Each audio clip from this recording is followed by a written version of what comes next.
नुकतीच विधानसभेची निवडणूक पार पडली आहे। निकालही लागून मुख्यमंत्र्यांच्या नावाची औपचारिकता बाकी राहिली आहे। त्यामुळे आता जिल्हा परिषद, पंचायत समिती, स्थानिक स्वराज्य संस्था तसेच नगरपालिका, महानगरपालिकांच्या निवडणुकीचे वेध लागले आहे। या निवडणुकांची घोषणा कधी होणार या प्रतीक्षेत नागरिकांसह हौसे-नौसे आहेत।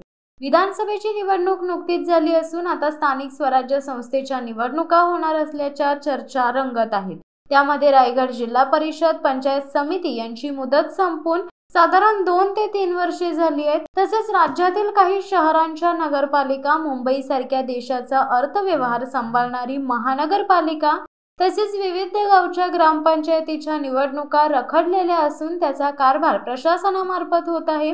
त्यामुळे विकासकाला हवी तशी गती मिळत नसून काही कामानिमित्त शासकीय कार्यालयात आलेल्या सर्वसामान्य नागरिकांचे प्रशासकीय अधिकाऱ्यांबरोबर थेट संपर्क व्हावा, त्यासाठी लोकप्रतिनिधी असावा लागतो। सरकार व राज्य सरकार यांच्याकडून जो निधी गावांच्या किंवा शहरांच्या विकासासाठी येत असतो, त्या निधीमधून जिल्हा परिषद अध्यक्ष, पंचायत समिती सभापती, नगराध्यक्ष, सरपंच यांच्या मार्फत शहरे व गावांचा पाणी, रस्ते, लाईट, स्वच्छता व काही समस्यांचे निराकरण तसेच विविध विकास कामे होत असतात। त्यामुळे अशा स्थानिक स्वराज्य संस्थेच्या निवडणुका लवकर झाल्यास सर्वसामान्यांचा विकासाचा मार्ग मोकळा होऊन राज्यातील शहर गावांचा थांबलेला विकास झपाट्याने नक्कीच होईल।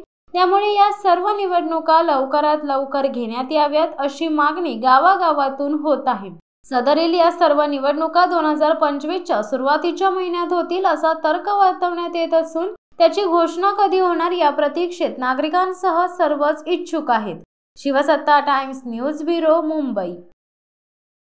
दे धडक बेधडक वृत्त देणाऱ्या आपल्या शिवसत्ता टाइम्स न्यूज चॅनलला लाल बटन दाबून सबस्क्राईब करा आणि बेल आयकॉनला क्लिक करायला विसरू नका।